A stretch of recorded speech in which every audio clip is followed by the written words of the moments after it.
స్వామి స్వామి స్వామి, ఏమి జరిగినదిరా? ఘోరం స్వామి, ఘోరం ఘోరం స్వామి. ఘోరము అనిన లంకా దహనము గదరా.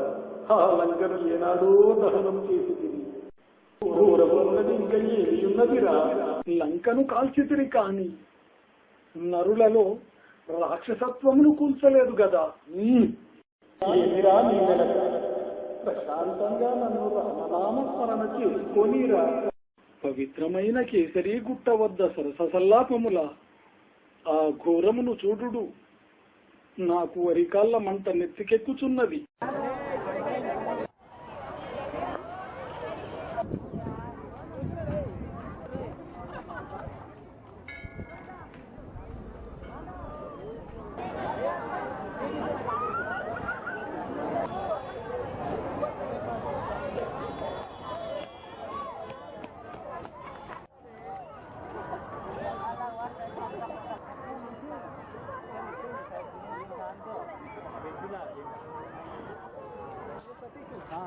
సుశీల, నువ్వంటే నాకు ప్రాణం తెలుసా?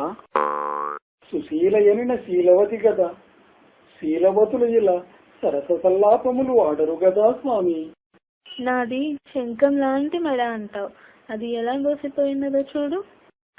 నాది ఇంత పొడు అంత పొడని చెప్పి పెద్ద తప్పు చేశానే. ఇంట్లో ఇచ్చిన పాకెట్ మనీ నాకేశావు, గవర్నమెంట్ కూడా ఇచ్చిన స్కాలర్షిప్ నాకేశావు. ఇంకేముందే నాటడానికి నా దగ్గర, నందు తప్ప. నీలో నువ్వే ఏదో గునుక్కుంటున్నావు. నీకేమైనా ఇబ్బంది కలిగిస్తున్నానా? అలాంటిది ఏమీ లేదు డియర్. రాణిగారి కోరడం నేను తీర్చకపోవడమా? మెడకు గుదిబండలో తగిలించుకున్నాక తప్పుతుందా? నీ అమ్మ, పెళ్ళయ్యాక ఇంతకింత వసూలు చేస్తానే. వింటున్నారా స్వామి? కొద్ది రోజుల్లో దీపావళి పండుగ వస్తుంది, గుర్తుందా? దీనమ్మ, ఇది మళ్ళీ కొట్టేటట్టుంది. ఆ గుర్తులేకేం? దీపావళి తర్వాత సంక్రాంతి వస్తుంది, సంక్రాంతి తర్వాత అది కాదు. నాకు తెలిసే నీ గోకుడు. పోయినసారి వాలంటైన్స్ డే మార్వాడి షాప్ లో తాకట్టు పెట్టిన గోల్డ్ చైన్ ఇప్పటికీ విడిపించుకోలేదు. ఆ ఫ్రెండ్ దగ్గర ఉంది, ఈ ఫ్రెండ్ దగ్గర ఉందని బుంకి బుంకి ఇంట్లో.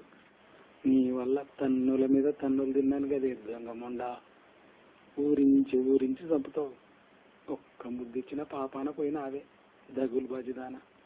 ఓ ఫోన్లో అయితే మూతి సప్పరిచ్చినంత హాయిగా మురిపిస్తూ, చెవులనైతే మస్తు సప్పరిస్తావే నీ అమ్మ. స్వామి, మీరు రామనామ స్మరణలోనే ఉండు.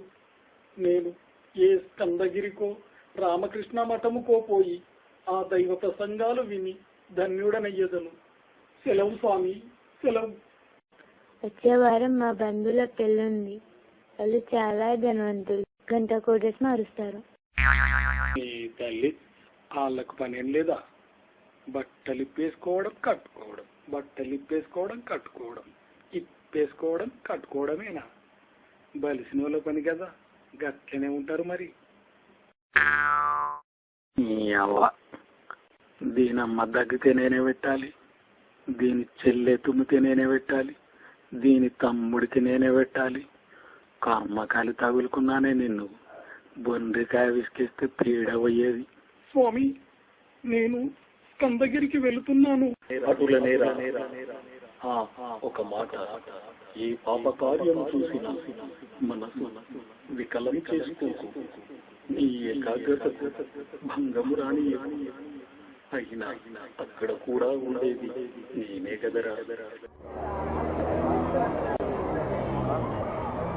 నాన్నగారు, నాన్నగారు, ఆ కార్తికేయ మామయ్య ఎప్పుడు ఆంజనేయ స్వామిని విసిగిస్తాడు ఎందుకు? కుమార, ఆ కార్తికేయుడు గత జన్మలు మానవునిగా పుట్టి ఓ ఆడుదాని పట్ల అసభ్యంగా ప్రవర్తించి చెప్పు దెబ్బలు తినినాడు. భార్య బిడ్డలను గాలికి వదిలేసి పాపకార్యములు చేసి పాపము పండి రక్షక భటుల చేత వీపు సున్నము చేయించుకొని అంతిమ దశలో ఆ పోగి యోగిగా మారినాడు. ఇప్పుడు వానరునిగా జన్మించినాడు. ఆంజనేయునికి పరమ భక్తుడైనాడు. కందగిరిలో ఈ కార్తికేయునికి ఆ ఆంజనేయుడు అతి త్వరలో ముక్తి ప్రసాదించనున్నాడురా.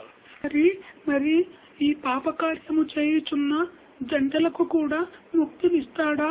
లేదు కుమారా, వీరిని ఆ నరకములో ఏనుగుల చేత తొక్కించెదరు, సలసల కాగుతున్న నూనెలో వేయించెదరు, నిప్పుల్లో పడవేయించెదరు. ఆ బాధ భరించనలవి కాదు కుమారా.